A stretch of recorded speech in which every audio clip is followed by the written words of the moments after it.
Good day, brothers and sisters. I want to talk about a thought I'm having about life, reincarnation, spirits, afterlife, something along those lines. It's something I see in this book versus something that personal experiences that I have linking with this book that I'm going to try to show you on paper. But first, let me give you an idea of how I'm thinking. Say hi, Baba. You got any cool faces on you today? No. There are not really many of those inside these perimeters. Is what I'm going to do. What I want to show you is the Old Testament, okay? The Old Testament is full of course, creation.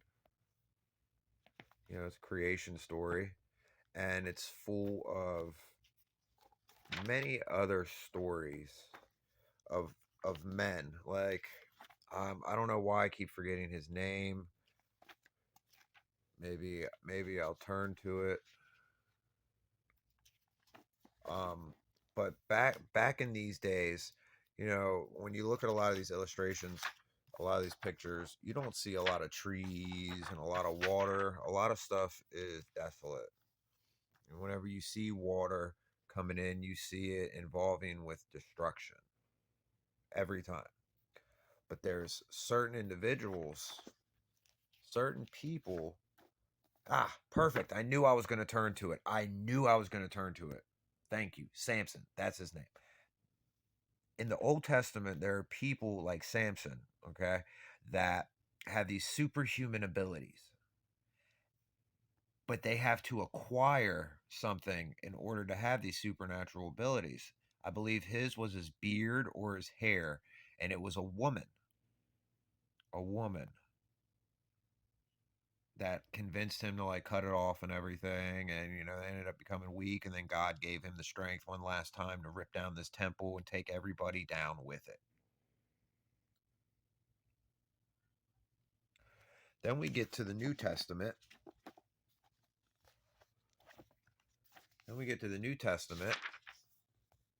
Which we've done these pictures before.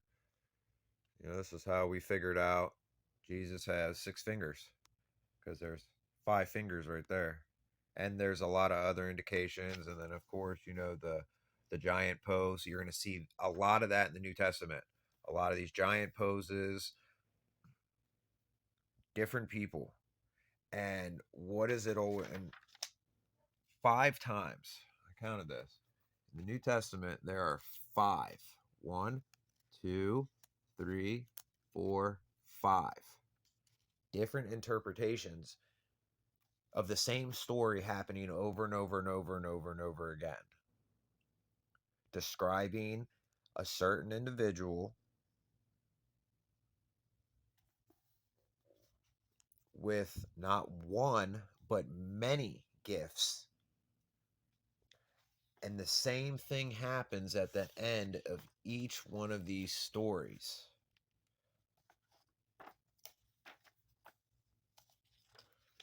Being mocked, persecuted, shunned, and then at death, 5 times does it say, at death was there a resurrection.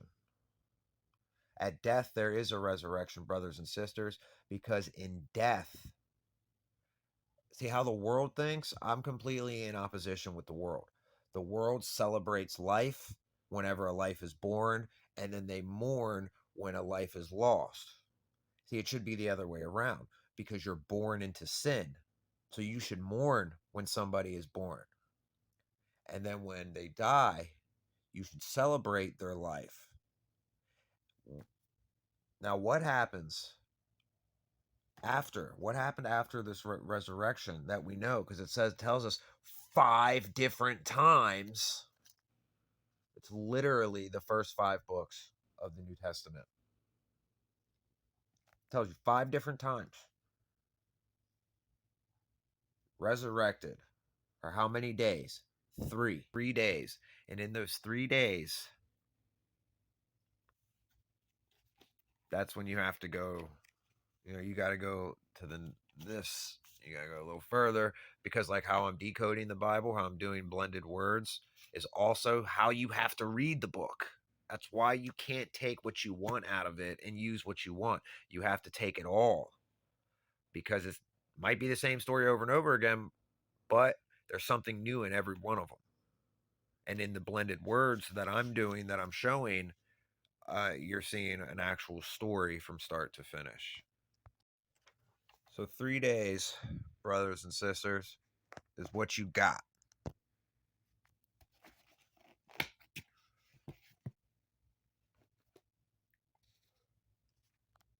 I'm also going to explain the cross. Just to let you know, I'm explaining the cross in this too. All right. This is going to be elementary.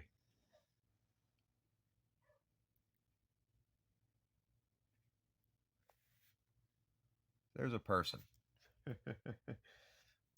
freshly born into the world. All right. Going through life.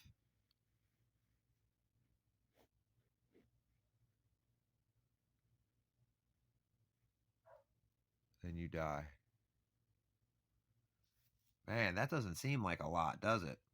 Understand that, like, even during your life, you can go through, you could be reborn many times.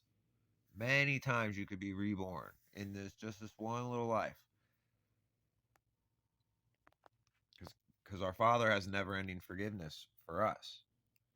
I don't know if He's really got them for the spirits, but then again, spirits ain't out there doing what we doing. All right, so when you die, let's say there's 3 days. Now, how do I know this? How do I know you get 3 days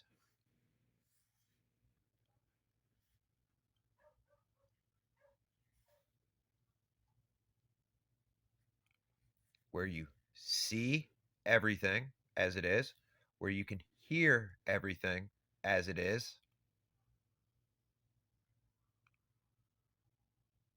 and then we have this.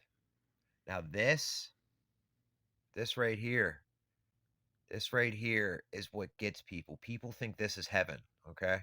Where you get to go.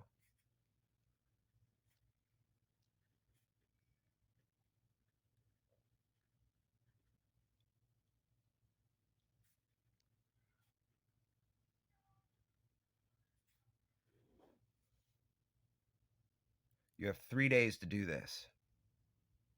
3. How do I know this? Well, I have a lot of stories, brothers and sisters, but I'll just tell you about the one, about my buddy Brad, who died of an overdose because he fell into, a certain woman and drugs, and he just didn't want to get better, even after getting better and all that kind of stuff. It just fell right back into it. I didn't know that he passed, but as I was cooking dinner one night, I just knew it. I just knew it. I could feel him, that he was around. I can feel the love he had for my family and me. And what he told me, and this wasn't that long ago. One of the things he told me, he said the things, because I've shown him, and I showed him a lot of the stuff that I do. And he was one of the only friends I had that believed and could see and would actually be a friend and real person about it towards me, and actually not make fun of me and stuff. So he told me that when I saw him when he was in this phase, which was really quick, it's really fast. You gotta be careful, because these things come and go very quickly, and you don't know when it happens. Was I told that I was right about everything, about how we see in the spirit world and everything, how there's all these tracks leading to different places, how there's all these tubes and tracks in the sky with these chains, with these big heads attached to them, these large beasts that nobody can see and everything roaming around. Yeah, he told me all that stuff's very true. and to stay away from drugs. Obviously, I love that guy. It's funny somebody dies of an overdose, and of course one of the things they're going to tell you is stay away from drugs. I suggest you stay away from drugs too, people. You should definitely stay away from drugs, even if you're trying to numb this stuff away. It's not going to work. I promise you. All right. So you've met your loved ones. You sent your last messages out. You got to see and hear things that you never got to see before because of the veil.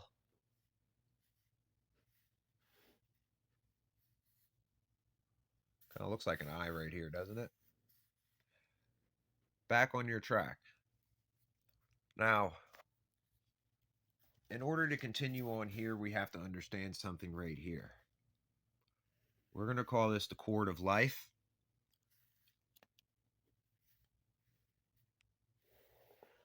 We're going to attach it to a track in the sky. We're going to attach this cord of life, which you could say is source code. This is me. This isn't everybody. This is me now. It could be you too, but here's the source code. You're connected to the source. Connected to the source. See those things? You're connected to that.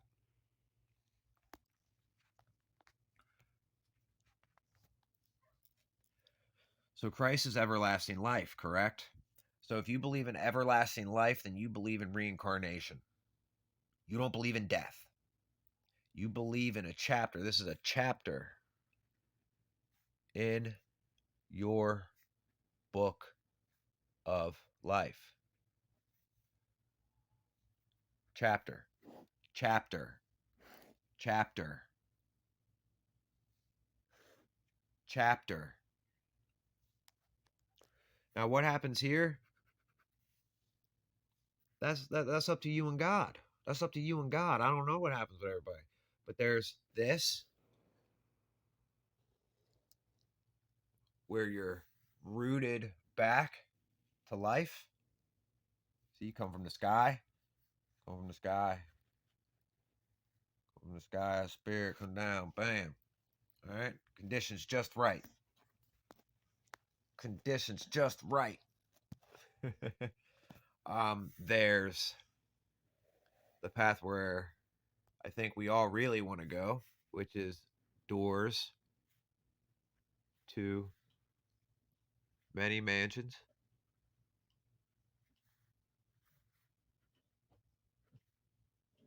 There's actually a gate up on the firmament that looks like this. Looks like a sliding glass door. And then there's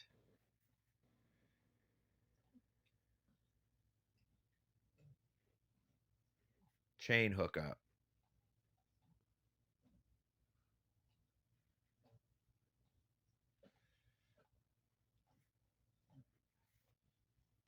And this is actually connected to right here.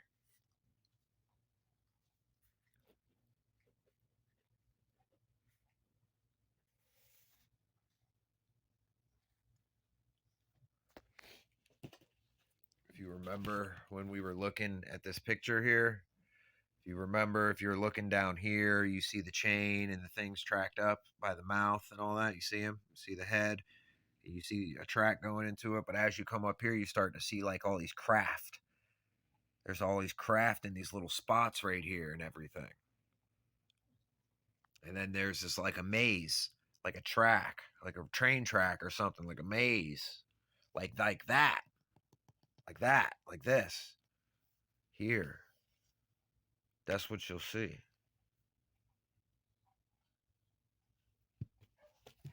Now everybody's like, okay, well the heavens and everything, the Lord of the air and all that kind of stuff. Well, let's take us back to our last lesson.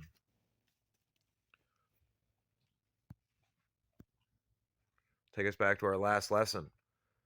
Now, clouds, if we remember correctly, clouds only go so high. Clouds only go so high. Here we go. So you get to a certain point, and then there's clouds, and then you get up to another point, there are no clouds. There's nothing. It just becomes black and blue up here. Black and blue. There is no air. There's no air at all. None. Even past what, 17,000 feet, there's like no air. That's why they have to have cabin pressures and pump it full of oxygen into the crafts and everything. And that's why the higher they go up in their spy planes and stuff, they have to wear those a suit that has its own environment because there is no air. So understand that the Lord of the Air only has so much, and then there's so much beyond that, and then even more beyond that.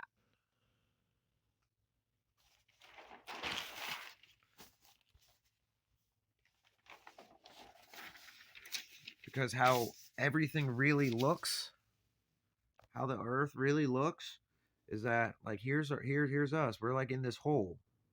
We're like in this little crater.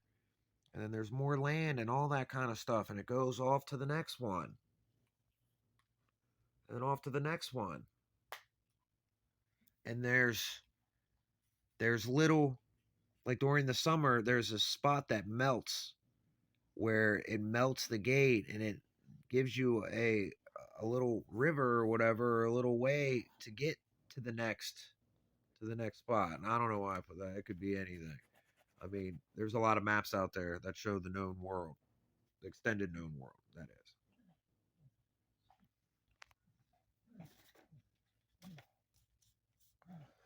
So you understanding not just what happens when you die, but the cross.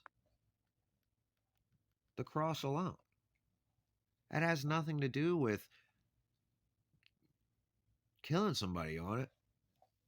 That's what it has to deal with right there.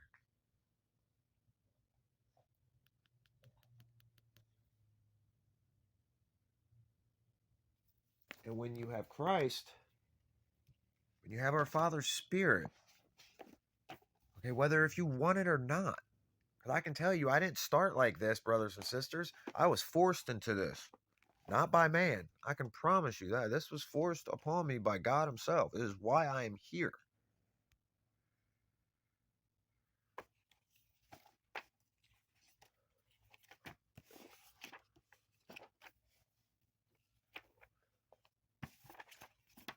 There are so much that they're hiding from us, brothers and sisters. And it's gotten to a point to where everybody can everybody can see it. They're just choosing to ignore it. They're just choosing to ignore it, brothers and sisters. Okay, here. This is what I mean. You see this deep cavern with no water? And you see how they made the buildings out of the landscape and all that kind of stuff?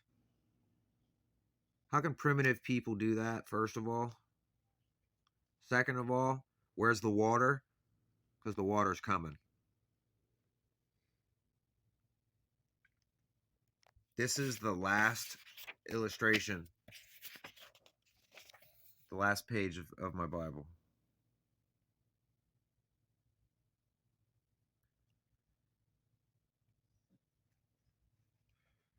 And I keep finding my initials also.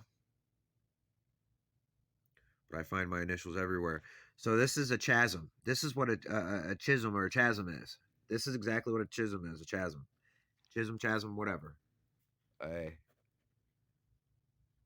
chasm. That's what it is. A deep cavern hole in the earth. Now, if you fill that up with water, guess what? Where that person is, where those two are standing, and then those buildings all the way over there, if you fill that up with water, you know what it becomes? It becomes a strait.